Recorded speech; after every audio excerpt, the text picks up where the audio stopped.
What is good, y'all? This is your girl Queen B coming to y'all with yet another reaction. Okay. Now let me say this and let's just be clear. We all know what Trump has done these past few months before this man has made it in the White House. Now we ain't finna sit here and let folks be trying to take credit for things that we've seen with our own eyes and heard with our own ears come out this man's mouth. We done seen people cleaning up house before this man has even stepped foot in there. I don't understand why. First of all, they couldn't take the huge landslide win. Let's just be clear with that, y'all. They could not take the huge landslide win. Okay, we've seen the meltdowns. We've seen what happened after that. And everything moving forward. It's like, no, I heard and seen with my own eyes Trump tell them, Hamas, if these hostages do not get back here safely before I step foot in that White House, all hell is gonna break. All hell is gonna break. Now, would you look at this? Now you got other folks trying to claim the victory, and we, the ones that are actually paying attention and doing what we doing and watching and hearing, no. If you know, you know. With that being said, y'all, I want to thank y'all personally because it is because of you all that me and my husband will be on our way to D.C., y'all, to join not only the Trump rally, but the inauguration. Okay? I am so lit, so excited. I want to scream through this mic, but I'm not. But I'm just saying, I am a part of this whole movement, this whole history, y'all. Like, and I'm excited and I'm happy of the choices that I made. You know what I'm saying? And I hear and I see everything. So, with that being said, y'all, we finna dive into this. Trump says epic ceasefire is a result of his 2024 victory, peace through strength. And let's not forget, when he did take the House the first term, there were no wars. So stop playing. And don't let me tell you the gangster side of him, because y'all know of one of the gangster moves that he did. We call that gangster, okay? I ain't even got to go research what he did. All right? And then come holler at me. With that being said, y'all, let's dive up into the video. Let's get it. The incoming president just posted on his Truth Social. This epic ceasefire agreement could only have happened as a result of our historic victory in November, as it signaled to the entire world that my administration would seek peace and negotiate deals to ensure the safety of all Americans and our allies. I am thrilled American and Israeli hostages will be returning home to be reunited with their families and loved ones. With this deal in place, my national security team, through the efforts of Special Envoy to the Middle East, Steve Witkoff, will continue to work closely with Israel and our allies to make sure Gaza never, all caps, again becomes a terrorist safe haven.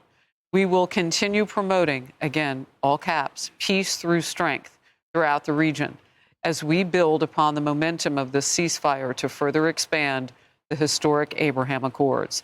This is only the beginning of great things to come in America and indeed the world. We have achieved so much without even being in the White House. Just imagine all the wonderful things that will happen when I return to the White House and my administration is fully confirmed, so they can secure more victories to the United States. Before we go to our next guest, I want to ask to hear. Ladies and gentlemen, and that's the President of the United States of America.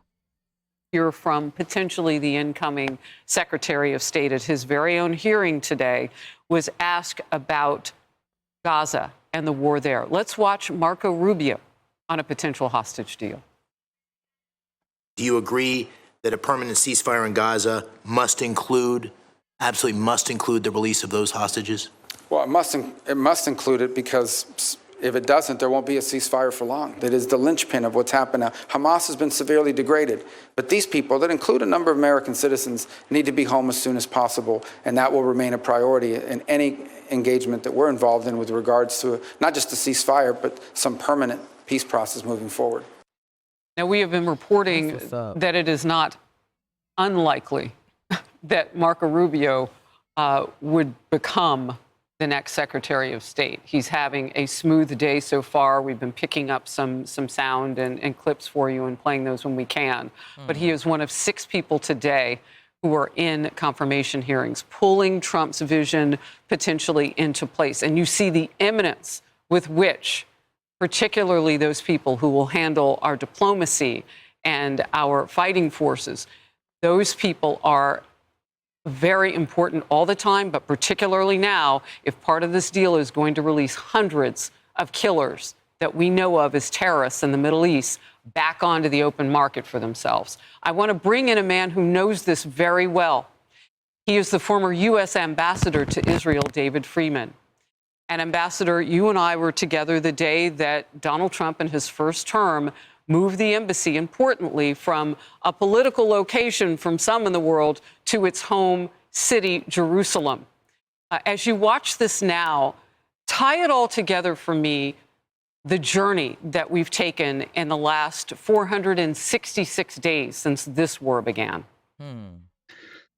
Well, Harris, thanks for having me. And what I would say is that when, God willing, that first picture emerges of a hostage being reunited with his or her family, I will be in tears. 10 million Israelis will be in tears.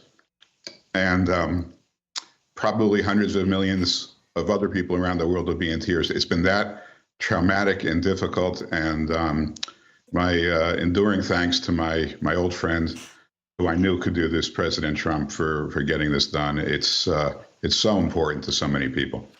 Look, I want to quote a guest that we had on a few moments ago with Kaylee Shahrazani.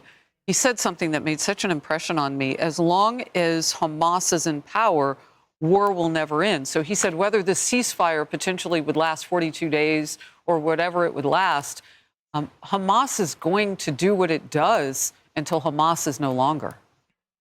Yeah, and I think that's a very important point, because some people, I think, are misinterpreting this as some kind of a capitulation to Hamas or an agreement that Hamas can continue to rule the Gaza Strip. Well, President Trump, first of all, I was hearing his comment just in real time as you put it out. He put the words "never again" in capital letters, that never again will Hamas rule the Gaza Strip, and I think that's important. And when you think about this team that President Trump has assembled, of course, his own words themselves. You heard Mike Waltz earlier today say that the Hamas has to be decapitated. You heard your colleague Pete Hegseth testifying yesterday that he supported the killing of every single member of Hamas. You heard future Secretary Marco Rubio saying that there'll never be a ceasefire if Hamas stays in power. You've got Brian Mast, who's the incoming leader of the House Foreign Affairs Committee. When he was asked, where do you stand on Hamas, he said, I stand on their throats.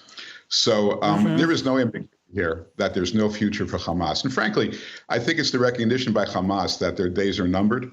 That there is no future for them, that caused them to make a deal today that frankly, people had thought they agreed to 7 months ago, but apparently weren't willing to do. So I think this is all because of their recognition that with the incoming administration, they have no future. Well, they cut it close. We're 5 days away. This is when you put somebody right in place. Now, come on, y'all. Y'all know how we do our research and stuff like that. Don't think by far they not doing theirs. Like I stated before, a lot of stuff before this man even stepped in office has been turning leaves. They've been turning leaves up and cleaning house and stuff like that. We've seen this. We're watching this with our own eyes. So don't think by far. It's about having the right person in the place at the right time. That not only, y'all, Trump is a businessman first. Okay? Let's remember that. So everything that he does decide, and that he's president and stuff like that, is going to benefit, because it's going to be a business type of move. You get what I'm saying? We and I'm not saying we, but a lot of people are forgetting that. Like, come on. Let's be real here. Yes. And then you got the type of people that you have in place that are coming to not play. Yeah. That man said before he getting sworn in on Monday. That man said before he steps foot in that White House, they need to be released. Straight up. Look at this. Just stay with me for a moment. There are two things that are playing out simultaneously that are a little unbelievable. So on the left of your screen in Tel Aviv, there is the celebration of hope and anticipation that hostages will soon be freed. On the right side, they are celebrating in Gaza. Let's listen to Gaza for a moment.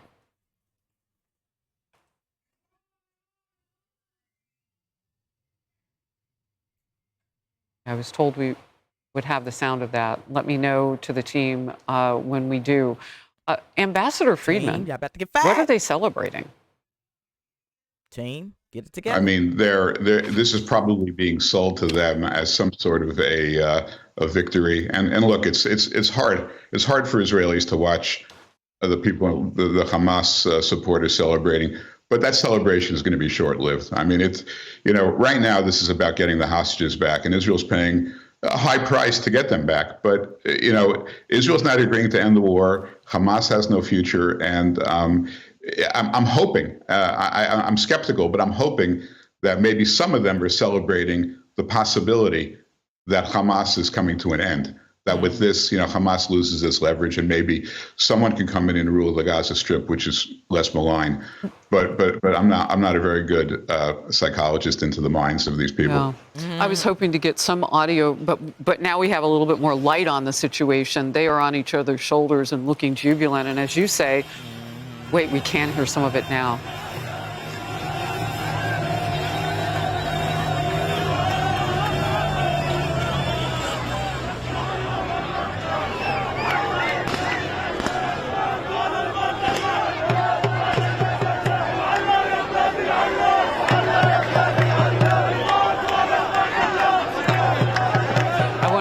Ask you just real quickly, Ambassador, if you could understand any of what was being said, and if you think that what you think this is now that you can hear some of it. Help me out. I'm not sure, but again, their only source of information is what Hamas tells them. Right. So, maybe they're being told by Hamas because, again, this is going to end up being a defeat for Hamas. It may take 6 weeks. It may take another year, before this is all cleaned up. But this will end up in a defeat for Hamas. Maybe the Hamas is spinning this to their people that somehow, they're going to remain in power, and maybe that's their narrative. But it's not. It's going to be short-lived. My colleague Charles Payne is here with a question for you, Ambassador. Ambassador, thank you very much. The Biden administration initially gave so many mixed signals on this that in many ways I felt, at least as an outside observer, it emboldened Hamas. We know President Trump will not do that. Will there be a way, Sun Tzu's and talks about an avenue for your adversaries to retreat? What kind of efforts are being made, if you can talk about it, to at least find sensible people in Gaza that understand that the path they're on now means total destruction, and that if they do want to rise up, because there has to be a lot of dissatisfied people there, they will get some help from Israel and perhaps the United States so that they can take control of their nation. And it's not Hamas who's once again leading them down this path to destruction, where they put hospitals, babies, and everything else in the line of danger.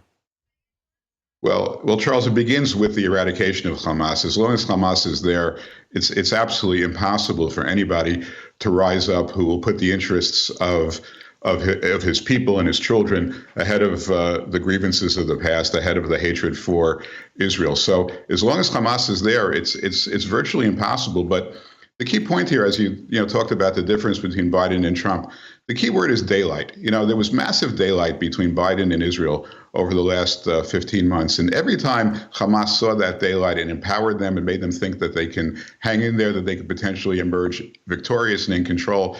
The loss of life was meaningless to them. That's part of their battle strategy. So they didn't care about that. Trump comes in and the daylight's completely shut, right? It's shut by his words. It's shut by the words of his team. And that's the first step. The coalition between Israel, the rock solid, hand in hand, no daylight relationship between Israel and America is what gets this started, at least the eradication of Hamas. But it's not. There's no quick fix, Charles. I wish there was. You got to get rid of these terrorists before the decent people can emerge. Former U.S. Ambassador to Israel, David Friedman, thank you very much for your time and expertise. And always, we love Israel. Y'all. We pray for the best. Yeah. Very interesting, y'all. Very, very interesting. Praying that everything goes smooth and that they reunite with their families, y'all, soon. Yeah, I'm just going off what I've watched, what I've heard, and I'm just definitely going to vouch that Trump has a huge role in this. And I see that, and I mean, I'm just saying, like you stated, Biden and them, they've been in there, you know what I'm saying? Nothing's really shake the way it need to shake, but I just know what I seen, I know what I heard, and then all of a sudden, boom, we inching, you know what I'm saying? We moving a little bit, we getting somewhere. You know what I'm talking about? And I'm not even talking about this situation. I'm talking about a lot of other situations that have moved before he's even gotten into the White House. So like, let's not be blind for real, okay? Because a lot of us was like that, including myself. But you can't blind me no more, baby. I am up. I can see straight through the BS. Real talk. Like, I can see through it. Those who know, you know. The ones you don't want to know and y'all are still sleeping, all we gonna do is my favorite words, throw that blanket right on and let you keep on sleeping, baby. Because we cannot save them all, okay? So please do me a favor, y'all. To get this video up out of there, please like, comment, subscribe. I don't even say that, because I feel like you could do it. If you rock with your girl, you going to do it. If not, you going to keep it moving. You know what I'm saying? But like it so this video can get out there to everybody else to see. You got people just like me, about to be 3 years ago, trying to figure it out, trying to learn, wanting to know. That's what this channel is for. I'm still on the learning journey. I still have so much more to learn, y'all. So much more growth. Like, for real. And when I seriously come in here and I ask y'all some questions and tell y'all to drop it in the comment section, please. Because these are the questions I have and answers I want to know. Sometimes, yes, you can research on your own and stuff like that. But you can also get the help of others who have really been on this journey way longer than I have. Okay? Way longer. I'm still a baby in this thing. Let's be real. You know what I'm saying? So with that being said, y'all, I love y'all for all the love and support. I appreciate y'all for tuning in. I appreciate the ones who do hit the like button. I appreciate the ones who do watch the video all the way out. I ain't talking about 3 minutes, 4 minutes. You know what I'm saying? I appreciate the ones that watch it full out with no skipping. I appreciate y'all because at the end of the day, it's y'all. And where I am today with my channel is because of y'all. So thank y'all. I love y'all. And let's chop it up in the comment section. Y'all know my saying, baby. Let's go ahead and talk.